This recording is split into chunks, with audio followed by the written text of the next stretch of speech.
500 વર્ષ પહેલાની આ વાત. દિલ્હીનો બાદશાહ અકબર પોતાની કચેરી ભરી અને બેઠો તો. 70 ખાન 72 ઉમરાઓ કહુંબા લેવાતા હતા અને બધાય કચેરી હકડે ઠાઠ જામી લેવાય. નિગાર રખો મહેરબાન બાદા બા મુલાજા હોશિયાર શેનશાહી હિન્દ હિન્દુસ્તારે નૂર તસલીફ આ રહે ઠે ઠે ઠે કરતા 70 ખાન 72 ઉમરા બેવડી પુરલીસુ લેવા માંડે અને પોતે સિંહાસન ની માથે આરૂઢ થઈ બેહી અને આમ બધાની સામે નજર ફેરવે છે. અને એ વખતે બધાય બેહી ગયા. શબ્દ એક નવસરે મેદની શબ્દ. એમાં હળી કાઢીને એક બાય આવે છે. અકબર બાદશાહની કચેરીમાં એક બાય આવે છે. 500 વર્ષ પહેલાની આ વાત.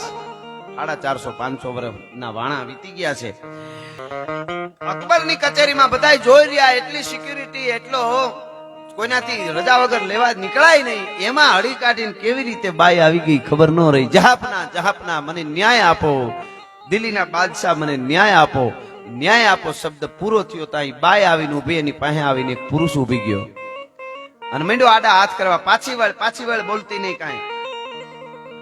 એટલે કીધું કે જહાપના મને ન્યાય આપો. બાઈએ કીધું હું તમારી પાસે ન્યાય લેવા માટે આવી છું.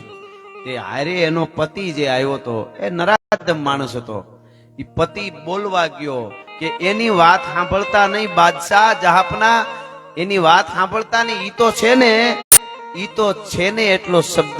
આ સત્ય ઘટના છે મિત્રો. ભારતની સતી નારી હોય તો એનું ચારિત્ર એને કેટલું વાલું હોય. એટલી કચેરીની માલિકો જો મારો પતિ કંઈક મારા વિશે ખરાબ બોલી જાય, બાઈ પવિત્ર હતી પણ ખરાબ બોલી જાય, એવું સાંભળું એની પેલા મારા ખોળિયામાં પ્રાણ નો રહેવું જોઈએ. આમ બાદશાહની સામું જોઈને પોતાની બાઈ ઘરવાળી પાસે ઉભી હતી, એને આમ હાથ કર્યો કે બાદશાહ મારી ઘરવાળી છે ને, એમ કરીને આમ કર્યું તા હાથ ખાલી ગયો. જોયું ક્યાં ગઈ બાઈ? જ્યાં જોયું તા મીણનું પૂતળું ઓગળી જાય એમ બાઈ ઢગલો થઈ ગઈ હતી અને ખોળિયામાં પ્રાણ નહોતું રહ્યું. કે એનો પતિ કઈ ખરાબ બોલે એની પેલા પ્રાણ છોડી દીધા. એ ખરાબ કેવા માંગતો હતો અને હકીકતમાં પોતે ખરાબ હતો. બાઈ પવિત્ર હતી પણ કેવા માંગતો હતો બાદશાહને. એટલે પોતાનો પતિ એના ખરાબ વેણ કે સાંભળ્યા પેલા બાઈ ખોળિયામાંથી પ્રાણ છોડી દીધું. બધા જોઈ રહ્યા ક્યાં હુઆ. અકબર બાદશાહ બોલી ગયો ક્યાં હુઆ. સાથીઓ બધા જોવા માંડ્યા શું થયું. જોયું તો ખોળિયામાં પ્રાણ નહોતું. કે લઈ જાઓ ઉસકો, માન સહિત લઈ જાઓ. ક્યાં હોગા વાહ. એમાં બધાય વાતો કરવા માંડ્યા કે બાઈ આવી હતી તેવી હતી ને એનો પતિ એનો ઘરવાળો એને ભૂંડી કહે ને આટલા જણા વિશાળે કે આવી છે, એ નો સાંભળવું પડે ને એટલે એને પ્રાણ છોડી દીધા. કેવા વાળાએ ઘણું કીધું પણ એક સારો માણસ હતો, એને એટલું કીધું કે જહાપના પોતાનો પતિ એના વિશે ખરાબ વેણ ઉચ્ચારે એની પેલા ખોળિયામાંથી પ્રાણ નીકળી જતા હોય વગર દવાએ, વગર કેવે, વગર સરી ખાધે, તો એ બાઈ પવિત્ર કહેવાય. કેટલી પવિત્ર હશે. તો અકબર બાદશાહ કે લાહોલ વલ્લાહ એસી બાત હૈ, એ વોરત ઇતની પવિત્ર હૈ કે હા. એટલે એને ખોળિયામાંથી પ્રાણ છોડ્યા. કે આવું બને કે બને ન હોય તો નપે નહીં પૃથ્વી પાવરરા, કોકો કાનાણા હોલો ભાખે અમીરિયા. કે ऐसा हकीकत में बन सकता है कि आ बने कोक सती नारी होय आवी. आ तो बादशाह. तो अब मुझे देखना है अब कोई ऐसी है हिंदुस्तान में, कोई हिंदू में ऐसी सती नारी है कि कोई ऐसा बोले और वो प्राण छोड़ दे. એટલે લાગ જોવા વાળા તો બધી જગ્યાએ હોય. હા, પાજી રાજી નો રહે કોટી કરો ઉપાય, જેમ જેમ કરો સાકરી એમ રોષે ભરાય. એવા ઘણા પાજીના દીકરા હતા. એ મીડા બોલવા કે તમારે જહાપના ક્યાંય ગોતવા જવાની જરૂર નથી. એવી સતી નારી પતિવ્રતા નારી હિન્દુઓમાં હજી છે અને બીજી ક્યાંય નહીં. પણ તમારી યારી જે નોકરી પિથલ રાઠોડ કરે છે ને પૃથ્વીરાજ બિકાનેર, એની પત્ની લેલાદે છે ને, ઈ જ આવી છે કે ખોળિયામાંથી પ્રાણ છોડી દે એના પતિ એમ બોલે તો. અને બીજું એના દર્શન તમે કરો તો ઈ સતી નારી છે પણ ઈ આયા ન આવે. તમારી કચેરીમાં ઈ પિથલ આવે પણ ઈ ન આવે. આ તો બાદશાહ હતો. બીજે દી કીધું પિથલ ને કે તમે તમારી 6 મહિનાની નોકરી પૂરી થાય અને તમે જાઓ બિકાનેર ને પાછા આવો ત્યારે તમારા પત્નીને લેતા આવજો, મારે ખાલી જોવી છે રાજપૂતાણી. પણ આ તો રાજપૂતાણી કેવી રીતે આવે છે સાહેબ? વિચાર તો કરો. હું ટૂંકમાં તમને વાત કરી રહ્યો છું. આ પગથી માથેથી બ્રાહ્મણ ગઈ વિચાર કરે છે કે ઈ રાજપૂતાણી જીવાન કરડીને ખોળિયામાંથી પ્રાણ છોડી દે. બાકી અહીં અકબરની કચેરી સુધી થોડી મારી પત્ની આવે, કોઈ દી લેલા દે આવે. એવી પવિત્ર રાજપૂતાણી લેલાદે હતા. પણ વિચારજો શું કરું, ટૂંકમાં વાત કરું, નોકરી પૂરી થઈ અને બિકાનેર જાય છે.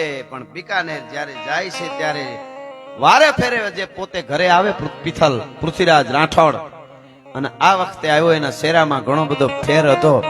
લેલાદે કીધું કેમ હાવ મોઢું પડી ગયા લાગે, એટલે આખી માંડીને વાત કરી. આવી આવી ઘટના બની ગઈ. એક પવિત્ર સ્ત્રીએ અકબરની કચેરીમાં એનો પતિ ખરાબ ભેણ કીએ ન સાંભળવા એની પેલા ખોળિયામાંથી પ્રાણ છોડી દીધા. અમુક ખરાબ માણસોએ તરત કીધું કે આવી ના હજી પૃથ્વીરાજની પત્ની પણ આવી જ પતિવ્રતા છે, તો આ તો અકબર બાદશાહ, એનો હુકમ કોણ ટાળી શકે? અને તમારે 6 મહિના પછી પાછો હવે હું દિલ્હી જાઉં ત્યારે તમારે મારી હારે દિલ્હી આવવું પડશે, મારે હારે આવવું પડશે. એનો નિર્ણય છે, એનો હુકમ છે. કે હુકમ છે એનો નિર્ણય ન કહેવાય દરબાર, એનો હુકમ છે. નિર્ણય તો મારે લેવાનો છે આ રાજપૂતાણીને કે માં રાજલ નું નામ લઈને ખોળિયામાંથી પ્રાણ છોડી દેવા કે દિલ્હી સુધી જાઉં. નિર્ણય તો મારો હોય આ રાજપૂતાણી. મેં જેસલમેરની ફટિયા અણરી દો બાતારી અચરજ, બેટો રણ જૂજી મરે અને બેટી કાટ સડન. નિર્ણય તો મારે લેવાનો છે. અને પછી તો વિચાર પણ શું કરીશું આપણે? આપણી પાસે કોઈ રસ્તો નથી રાજપૂતાણી, હવે મરવા સિવાય બીજો રસ્તો નથી. અને લેલાદે કીધું કે મરવાનો જ્યારે રાજપૂતને કાંઈ પણ માર્ગ આવે ને ત્યારે એની પેલા કોઈ ચારણની દોહીઓના ધૂપેલિયા હોય ત્યાં જઈને નમી જવું જોઈએ. એકવાર જોગમાં હું કોઈ દી જવા દે નહીં લાજ હો. હા, લાખે વાતે લાજ જવા ન દે, આ વાતું છે. અને એમાં ઈ વિચાર કરે છે કે શું કરું, ક્યાં જાઉં? આ કળયુગ છે, હોય કે રાફડા સુના ન હોય, ક્યાંક જા કોક નાગણી મળી જાય હો. આખી વાત જબરી છે મિત્રો. 50-51 ઘોડે સવારોને સાથે લઈને ધીરે ધીરે એ પિથલ નીકળ્યો. રાજસ્થાનના ઘણા ગામડા ઢંઢોળતો ગુજરાતની ધરતીમાં ઈ આવે છે. અને ચરાડવાના પાદરમાં ઘોડા નીકળે છે. આ વાત તમે સાંભળી છે, મેં ઘણી વાર સાંભળી, મેં કરેલી. પણ એક વાત હું લોકડાઉન પછી બોલ્યો છું, તમને કોઈ સાંભળ્યા મારા પ્રોગ્રામમાં શરૂઆતમાં બોલતો હતો કે લોકડાઉન પછી જે હું બોલીશ ને એના ઉપર સિક્કા હશે, પછી એમાં કોઈ દી ફેરફાર નહીં થાય. એટલે રાજભાઈ માની 12-13 વર્ષની ઉંમરના હાથમાં લાકડીને આપણે વાત સાંભળી છે, સારી, જેને જ્યાંથી મળ્યું એ રીતે વાત થતી, એમાં કઈ ખોટી વાત નથી. પણ હું હવે તમને ઓથેન્ટિક વાત કરું છું. પિથલ જયારે રાજભાઈ માના નેહડે આવ્યો ને ત્યારે રાજલ માની ઉંમર 42 વર્ષની હતી. આ ઓથેન્ટિક વાત તમને કરું છું. 42 વર્ષની આઈમાની ઉંમર હતી. આઈ રાજલ ઉદાની 42 વર્ષની ઉંમર હતી. જોગમાયા માં અને પોતાના પારું આસરું લઈ નદીએ પીવે છે ને હાથમાં લાકડી, માથે ઓઢણું, ધીરા હે આવડ, હે આવડ, હે આવડ, હે પીછળ, હે આવડ, હે આવડ કરતા ઈ જોગમાયા હે પીછળ, હે આવડ કરી અને આમ પારું આસરું નદીમાં પાણી પીવે છે ને સામેથી ઘોડા આવ્યા. પાગા નાખતા રકાબ કવિ ધાગા ભરી પાગા આગા જાવે નાહી ભાગા મૃબાણા હી ગાગ કન તોપકા ગેણાગા તરી ભાગા હાથ જાય જાતો રીજા રાગા પ્રભે નાજા હરા હબે રાજ ધુમા તારી ખેલા જેમ રમે તળપે ગટાકે માથે જાણે સીતા તીર. ઈ પિથલના ઘોડા પિથલ રાઠોડના આવે છે ભાઈ. ઘોડના ઉતરે છે અને પારું વાસરું ભડકા, હાથમાં લાકડી હતી ઊંચી કરી કે કોણ આ ખબ કરતા જોડ્યા. કોકે કીધું કોક રાજા જેવું લાગે છે, ધીરે બોલો માડી કે રાજા હોય ગમે હોય, ચારણના નેહડે આવે એટલે ઘોડા માથેથી નીચે ઉતરી જવું જોઈએ. હું ચારણની દીકરી છું. 42 વર્ષની ઉંમર હતી આ રાજબાઈ માને. ક્યાં ઉપડ્યો ખાપ કરતો.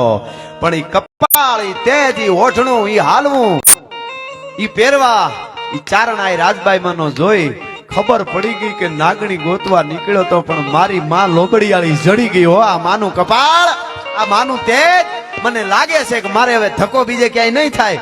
ઘોડામાંથી લપોટે મીંડા ઉતરવા પગમાં પડી ગયો. માં કેદુણો આઈ ગોતતો તો મને આઈ નહોતી જડતી. હા મિત્રો, અહીં બેઠેલા યુવાનોને કહી દઉં, દીકરીઓ બેઠી હોય નાની ઉંમર હોય એની, એને કહું મોટી ઉંમરના માડીને તો મારું ગજું નહીં, પણ ચારણની શું તાકાત છે. આજ પણ 18 વરણ પગે લાગે છે. અહીંયા મેર લાડો ભાઈ છે, હજી પણ મેરના દીકરા અમે ઘેડમાં જઈ જોયું છે, હજી પણ ચારણના ખાટલે બેહે નહીં. તમે વિચાર કરો, ખાટલે નો બે, હામો આતા સિવાય માથું ઊંચું ન કરે. આ આપણે નિભાવી રાખશું ને હજી ચારણ તરીકે તો દુનિયા નમવા માટે તૈયાર જ છે. એ નક્કી કરી લે. એટલે કહેવાનો અર્થ મારો, ચારણત્વ જે મને તમને મળ્યું છે આયુ કાયમના માટે આપણી હારે છે. આપણે જ્યાં જરૂર પડે ત્યાં માં આપણી હારે આવીને ઊભી જ રહી છે. માં એમ કે છે, રાજલ હોય પીછળ હોય કે મારો દીકરો મને અવાજ કરે, એના ઉદરમાંથી કુંભક્ષ થયેલો શબ્દ ઈ રેચક થાય એની પેલા નો ફૂગી જાઉં તો ઉદારી રાજબાઈ નો કહેવા, હોયાની પીછળ નો કહેવા, પણ આપણને ભરોહો હોવો જોઈએ. મોટી વાત ભરોહાની અને વિશ્વાસની છે, અને અંતરથી એની હારે તાર લાગવું. પૃથ્વીરાજને આજુબાજુનું સંભળાતું બંધ થઈ ગયું. મારી માં રાજલ મળી ગઈ, પગમાં પડી ગયો, ઘેરે લઈ ગયા, તાણું કરી કરીને ખીરું ખવરાવે, રોકે 1 દી 2 દી 5 દી, માં હવે જવા દ્યો. કે પણ શું છે કે માં હું એક કામે નીકળ્યો છું. કે પણ કામે નીકળ્યો હોય તો અમારી આયુ તમારા કામ કરશે. કે પણ મારી કામ બહુ મોટું છે. મોટું એટલે કે કામ દિલ્હીનું છે. હે કે કામ છે દિલ્હીનું છે. કારણ કે લેલાદેન દિલ્હી લઈને જવું પડે એમ હતું ને. વાત બરાબર છે ને મગજમાં? કામ દિલ્હીનું છે. તો કે દિલ્હીનું છે ને તો તો કે જયારે નવલા નોરતા આવે ને, આહુના હોય કે ચૈત્રી નવરાત્રીના, ત્યારે અમે 9 લાખ લોબડિયાળી જયારે રાસ રમવા નીકળી ને, ત્યારે એક ચરણ અમારું હિમાલયના ખોપરાની માથે હોય અને બીજું ચરણ ખેબર ઘાટની માથે હોય. આમાં તારું દિલ્હી આવી જાય કે ન આવી જાય? કે માં આવી જાય. તો કે તો હવે રોકા. અને પછી આખી વાત કરી કે આવી રીતે અકબરની કચેરીમાં કોક બાઈ ગુજરી ગઈ, અને એમ થયું કે આવી પવિત્ર બાઈઓ હોય તો કોક ઈર્ષાળું કહી દીધું કે મારી પત્નીનું કહી દીધું કે લેલાદે એવી જ છે, તો હવે દિલ્હી રાજપૂતાણી થોડી અકબરની કચેરીમાં જાય અને અમારી આબરૂ નહીં રહે, રાજપૂતાઈની આબરૂ નહીં રહે. તો કે લોબડિયાળિયું બેઠ્યું, ચિંતા ન કર, હું રાજલ ઉદાની કહું છું, મને યાદ કરીને હું સામે આવીને ઉભી રહીશ. જા જઈ જરૂર પડે તઈ યાદ કરીને કર એટલે આવીને ઉભી રહીશ. ટૂંકમાં વાત કરું, હરખાતો ઘોડા લઈને પાછો પોતાને આમ નીકળ્યો ત્યાંથી પોતાના ઘર બાજુ. ઘડીક થાય ને હે રાજલ થઈ જાય. તા આમથી આવતા હોય માથે લોબડીને આમ કરતા લે માં તમે, તો કે હા, પાછા અદ્રશ્ય થઈ જાય. વળી ઘોડામાંથી બેઠા બેઠા લગામ આપતા, આહા મારી માં રાજલ તા પાછી આવતી હોય માથે લોબડી આમ કરતી. એટલે કીધું માં આમ ઘડીએ ઘડીએ ક્યાં આવો? તો કે મેં તને વચન આપ્યું છે કે યાદ કરીને ન આવું તો રાજલ ઉદાની નહીં. ભલા માણસ, તું યાદ કર ત્યારે આવીશ. પછી કીધું કે માં તો એક કામ કરો, જરૂર પડે તઈ આવજો. તો કે તો જા 1 2 3 હાથ કરીને તઈ આવીશ. હવે નકરી યાદ કરે નહીં, હાથ કરીને હૈયાનો હાસો નાદ કરીને તઈ આવીશ. કે હા માડી. અને વયો ગયો ન્યા બિકાનેર. રાજી થઈ ગયો. લેલાદેને આખી વાત કરી કે હા જોગ માયા ઈ એનું નેહડું, ઈ એના હાંજ હવારના ધુપેલિયા, ઈ એને ભેહુનું ખાડું. ઈ ધુપેલિયાની માથે જ્યારે માં ઘીની ધાર કરે, એને ઘીની ધાર કરતાની હારે જાડ આમાં અગ્નિની ધુપેલિયાની જ્વાળા, અને ઈ જ્વાળાના તેજમાં ચારણ આઈનું જે મુખના દર્શન થાય ને, હો હુરજ ઉગ્યા હોય એવી રાજલ લાગતી હતી મને. હું ઈ જોઈને આવું છું. અને એમાં રાજીના રેડ થઈ ગયો. અને પછી સમય પૂરો થવા આવ્યો હતો. હવે દિલ્હી જવાનો સમય થઈ ગયો. સવારે બિકાનેર થી દિલ્હી જવા નીકળવાનું હતું પોતાને બે માણસને. અને સાંજે ઝરૂખે જઈને અવાજ કર્યો માથે જઈને, આવજે રાજલ ઉદાની. દી આચમાં ને ટાણે આવજે રાજલ ઉદાની. 1 અવાજ કર્યો, 2 અવાજ કર્યો, 3 અવાજ કર્યો. પણ મનમાં જરા એમ હતું, આવશે તો ખરી ને. એ આવશે તો ખરી એટલું ન હોવું છે તો જ આવે. ભગવાન હોય કે માં હોય. વચ્ચે વળી વાત યાદ આવી ગઈ, કરી દો. એક માણસે ભાગવતમાં ક્યાંક સાંભળી ગયો, અને ભોળો માણસ આમ, અને એમ થયું કે ભજન કરું તો ભગવાન મળે, સાચા દિલથી ભજન કરી તો ભગવાન મળે, પ્રસન્ન થાય આવું કે સાંભળી ગયો. તો એને ભગવાન કૃષ્ણની મૂર્તિ બેહારી ઘરે લઈ આવ્યો. મૂર્તિ નાની એવી સરસ મજાની આબોહૂબ મૂર્તિ. અને પછી હાંજ હવાર પૂજા કરે, હે કનૈયા ભજન કરે, હારા અત્તર ને સ્પ્રે ભગવાનને ચડાવે ને, એમ કે એમ ભગવાન રાજી રહે. એમ ખૂબ ભક્તિ કરી. 6 મહિના કઈ ફેર ન પડ્યો. એમ તો ભગવાન ક્યાંથી આવે? 6 મહિના પૂરા થયા વિચાર થયો, આ કાનુડાનું કાંઈ નક્કી નહીં. ગોપીઓને હાથમાં નહોતો આવતો, એ અહીંયા થોડો આવે. પણ આને ભગવાનની મૂર્તિ છે નાખી જ ન દેવાય, એટલે એક બાજુ ધકાવીને મૂકી દીધી. એ કે રામ બરોબર છે, રામ ભગવાન હારો ઈ આવે. આમ તો બધું એક જ છે, પણ આવું હોય ને અમુકના મગજમાં. એટલે કાનુડાની મૂર્તિ એક બાજુ રાખી દીધી ધકાવી, અને રામની મૂર્તિ બેહરીને એની પૂજા કરી. એની મીંડો પૂજા કરવાનું, ધૂપ દેવાનું, અગરબત્તી બધું મીંડો કરવાનું, ભજન ગાય, કીર્તન ગાય. પછી અત્તર સાટ્યા ને, અત્તર સાટવાનું આમ કરીને આમ કર્યું ને ભગવાનના માથે, અત્તર સાટવાનું રામ માથે. ત્યાં યાદ આવ્યું કે આ 6 મહિના સુધી અત્તર સાટ્યા, હવે આને અત્તરની સુગંધે નથી લેવા દેવી. કાનુડાની મૂર્તિને સુગંધે ન લઈ જવું જોઈએ. 2 નાની ગોળીઓ કરી પૂંભડા રૂ ના, એને એમ કે મૂર્તિ નાકમાં ભરાવી દો એટલે એને સુગંધ ન આવે. પ્રસન્ન થયો ને મને મહેનત કરાવી. રામને બરોબર છે, કૃષ્ણને નહીં. એ આમ નાની આવી ગોળીઓ કરી અને મૂર્તિ હતી કાનુડાની, અને એમ નાક બંધ કરવા માટે આમ રૂદ આમ કરીને આમ ધકાવવા ગયો ને તા તો ચરી રે ધર્યા લાલ પીતન છું વાઘા પતરંગ ટેટી ધરી શીશ ભાગા વેળા ઓડ માથે ખુલ્લા કેસ વાકા જોતા નારીઓ વારણા લીધ ઝાકા કડે કટારા ભેટ લીધી કસીને સોળે કળાથી તે જેવું સચીને ભુજા ચતુર્મ જોર ગાજાન ભારી નમો શંખ ચક્ર ગદા પદ્મધારી અસલ રૂપમાં આવી ગયો માગી લે માગી લે માગી લે. ઓલા ડોળા ફાટ્યા રહ્યા ઈ કે તું આમ સોરી કરે એવો છો, નટખટ છો ની ખબર હતી, પણ ઈર્ષાળુ છો એ આજ ખબર પડી. કૃષ્ણને કયો ઈ કે ઈર્ષાળુ કેમ કીધો મને ભગવાન કે ઈ કે આજ સુધી પૂજા કરીને અત્તર સડાવ્યા જ ન પ્રસન્ન થયો ને અટાણે રામની પૂજા કરવા માંડ્યો તો ઈર્ષા થઈ એટલે પ્રગટી ગયો ને. તને સુગંધ લેવા ન લેવા દેવા હારું પૂંભડા ભરાવતો હતો. એટલે કૃષ્ણએ કીધું એવું નથી, અટિયાણ સુધી તું માનતો હતો કે આ તો મૂર્તિ છે, આમાંથી ક્યાંકથી આવશે, તને એમ હતું ક્યાંકથી આવશે, આજ તને પાકું નક્કી થયું કે આ સુગંધ લઈ જાહે. આ અહીંયા એનો અર્થ એવો કે અહીંયા છે એવી તને અહેસાસ થયો, છે એવો અહેસાસ થાય એટલે હું કાયમના માટે હાજર જ છું. ભલા માણસ છે તો છે અને નથી તો નથી. એમ અવાજ કર્યો આવજે રાજલ ઉદાની, આવજે એક હાથ બે હાથ ત્રણ હાથ. પછી તો હાથ ફાટવા માંડ્યો, હો હાથ કર્યા હો હાથ, અને નિરાશ થઈ ગયો. આવે આવે હમણાં 2 મિનિટ આ વાત પૂરી થાય ને એટલે તમારું નાગબાઈ માનો આવશે આવશે. હા આ બધા જો આ ભોપાભાઈ લાગે હાદા પણ આમ ભૂકા કાઢ નાખે એવા છો. હા કારણ હાદો હોય પણ એટલે નિરાશ થઈ ગયો કે શું કરું. બન્યું એવું અહીંયા રાજલમાં માં રાજબાઈ કેસે ભેંસ દોવા માટે બેઠેલા અને એ હાથ કરતો તો ન્યા. અને પછી વિચાર થયો રાજપૂતાણીને કીધું ભૂલી તો નહીં ગયા હોય ને માં, આટલા અવાજ 3 હાથનું કર્યું તું ને આટલા અવાજ કર્યો તો આવ્યા નહીં, ક્યાંક ભૂલી તો નહીં ગયા હોય ને. એટલે કીધું કે તમે ખાલી હાથ કર્યા છે, હૈયાનો નાદ નહીં કર્યો હોય. એવું છે કે હા કે અરે નાદ કર્યો માં હું ક્યાં જાઉં રાજલ કેતા નહીં. અરે તો ખારા કરતી આપા મંડળ માંથી ઉતરી ભાઈ હો હા હા આવી એટલે આવી ગયા માં આવી ગયા, પગમાં પડી ગયો માં માફ કરજો.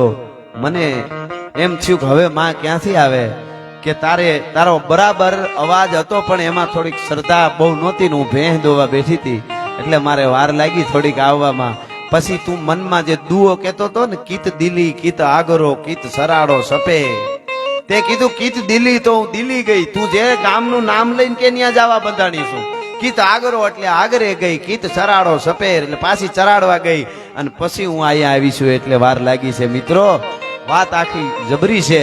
પણ ઈ રાજલમાં આ રાજબાઈ ઉદાની તેદી લેલાદેવનું રૂપ લઈને બેઠી હતી ઈ વેલણાની માલિક, અને બિકાનેર થી વેલણું દિલ્હી જાય છે. વેલણામાં લેલાદેવનું રૂપ લઈને બેઠીને આખી જેને કહેવાય દિલ્હીની બજારું જોવા માટે તૈયાર થઈ કે લેલાદે પિથલ રાઠોડની પત્ની આજ અકબર બાદશાહની કચેરીમાં આવવાની છે. રાજપૂતાણી કોઈ દી આવે નહીં. આ ઘટના બની રાજપૂતાઈ પૂરી થઈ ગઈ. હવે જોવા બધા કેમ નીકળશે, વેલણું આવ્યું કેમ નીકળશે, ઘૂંઘટામાંથી પેલા મોઢું દેખાડશે કે કાંબિયું કડલા પહેરેલો ચરણ પગ બહાર નીકળશે, કેવું ગોરું અંગ છે કે કણદિયા કડલિયા પહેરેલો હાથ બહાર નીકળશે હમણાં પડદામાંથી. ઓલા કે હું જોઈ લઉં એ બધા જોઈ રહ્યા હતા.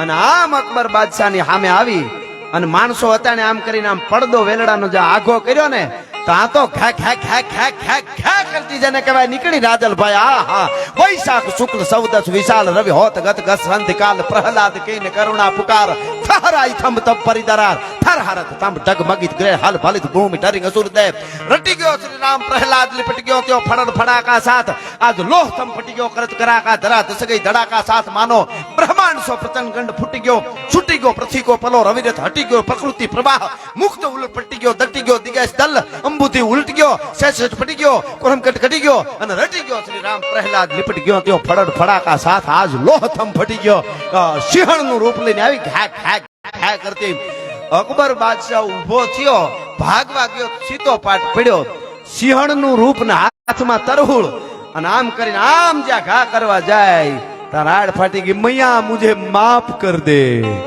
તરસુળ ઓઠે આવીને અટકી ગયો. માં કે એટલે અમારી આયુ ગમે એવા ગુના કર્યા હોય તો એ માફ કરી દે.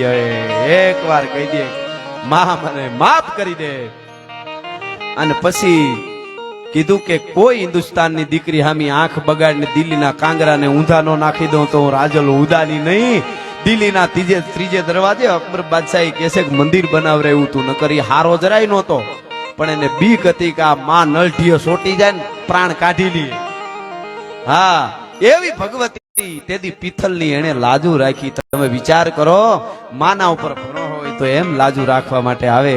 આવી આયુ છે, પણ આયુની વાત નીકળી તો એક વાત હજી કહી દઉં. મહાત્મા ગાંધીજીએ અસ્પૃશ્યતા નિવારણની જે વાતો કરી દિલીપભાઈ, એ હમણાં કરી, પણ એની પહેલા અમારી આયુએ શું કર્યું એની એક નાનકડી વાત. તમે ભાવનગર જાતા હો તો જાનબાઈ માની દેરડી આવે છે, કોક દી દર્શન કરજો. જાગતી જોત બેઠી છે માન્યા, જાનબાઈ માની દેરડી. જાનબાઈ માં થઈ ગયા, ટૂંકમાં વાત કરું. અને દુકાળ પડેલો, આજુબાજુમાં નબળું વરસ થયું. આખું ગામ જાનબાઈ માને બહુ માને. માં માં માં હાંજ હવારે ધૂપ પેલ્યું માં ફેરવતા હોય તો આખું ગામ પગે લાગવા આવે, ખૂબ માને.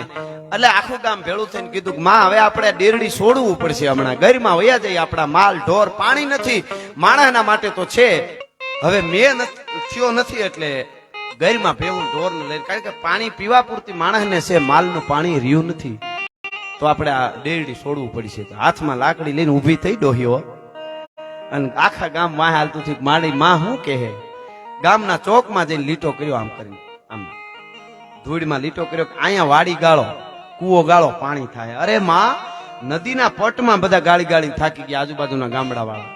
ક્યાંય કોરું ધાકોર હાવ કાળા છે, અને અહીંયા પાણી આવે તો કે તમે ગાળો તો ખબર આ માં આવડ કઈ કરો નહીં. અરે પણ માં મહેનત મરી જાય ને, અમે મહેનત કરી અહીંયા પાણી આવે તો કે બધા ભેગા થઈને ગાળો તો ખરા. આવડ ક્યાં દુબળી છે, એને ક્યાં કઈ વાંધો છે, એકવાર ગાળો તો ખરા. અને ગામ વળગી ગયો આખું. સાહેબ, વિશ્વાસની મજા છે આ પાછું. જો વિશ્વાસ જ્યાં માથું નમતો હોય ને વિશ્વાસ રાખજો, ભરોહો રાખજો. થોડું ઘણું આડાવડું થાય પણ છેલ્લે લાખે વાતે જાય નહીં લાજ.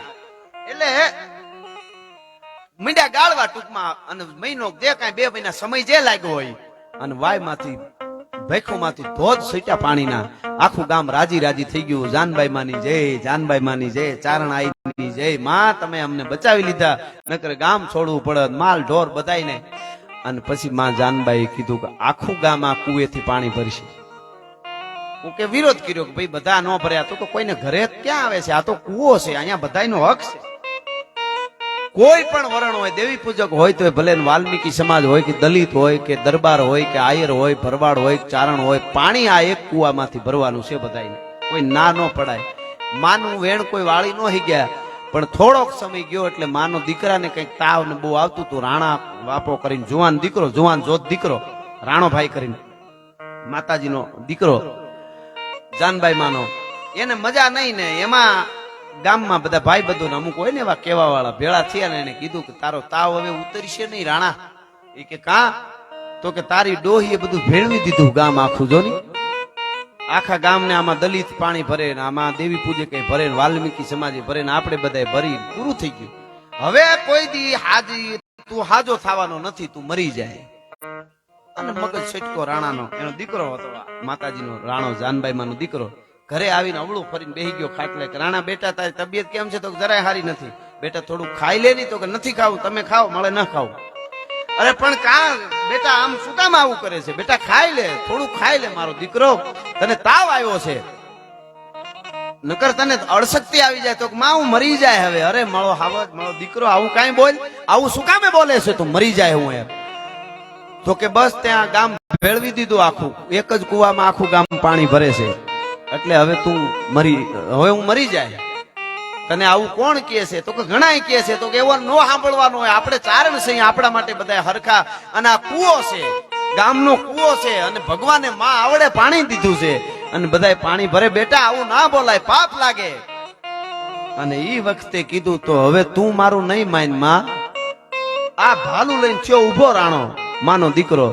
આ ભાલું લઈને કુવાના કાંઠે જાઉં છું, હું ન્યા હવાર પડે અને જેનાથી અભડાઈ છે ઈ વરણ કોઈ પાણી ભરવા આવે ને ભાલું નો પરવી દઉં, તારો દીકરો રાણો નહીં. હે અરે મારો દીકરા, મારો દીકરા, આવું બોલાય આપણે? કોઈને મારાય બાપા પાપી સૌ આપણે?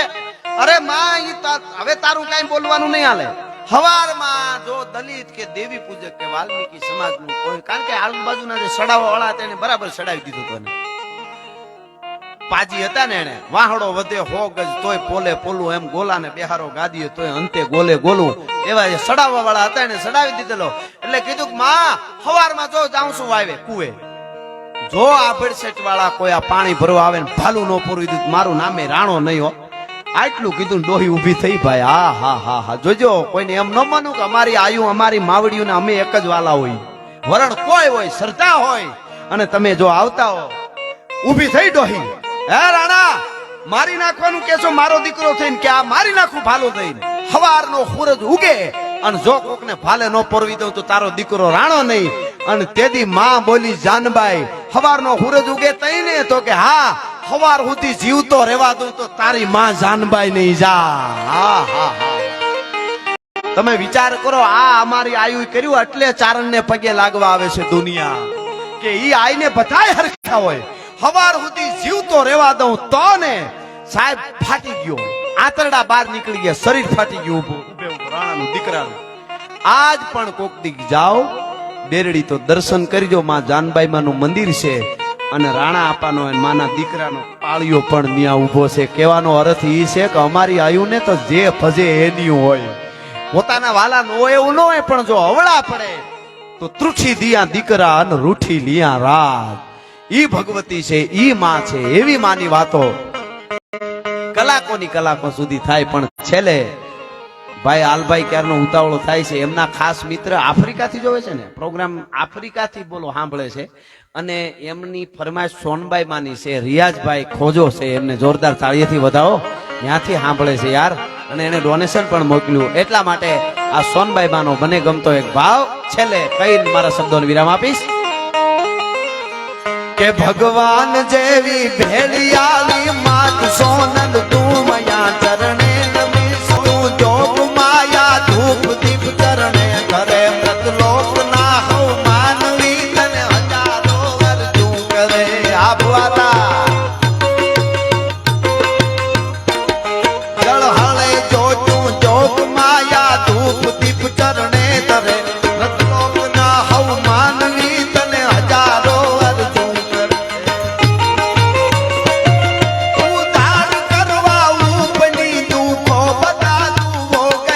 ભગવાન દેવી ભેળિયાળી માત સોનલ તું મયા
સોનલ તું મયા આ મેલાડો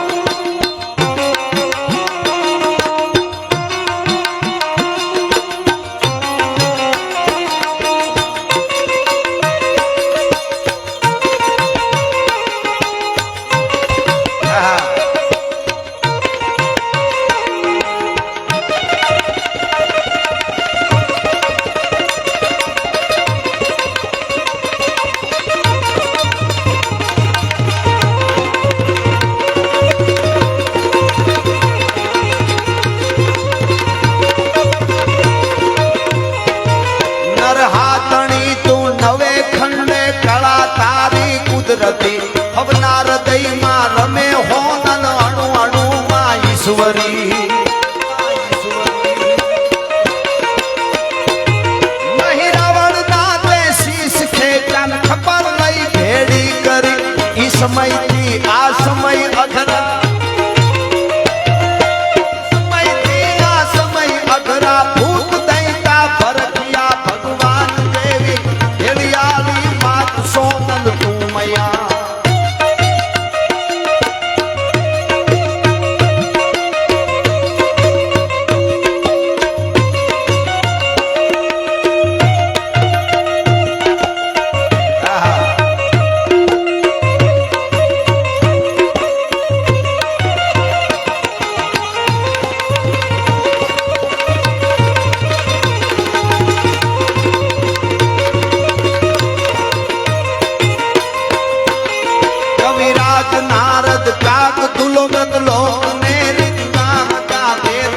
શંકર દાનજી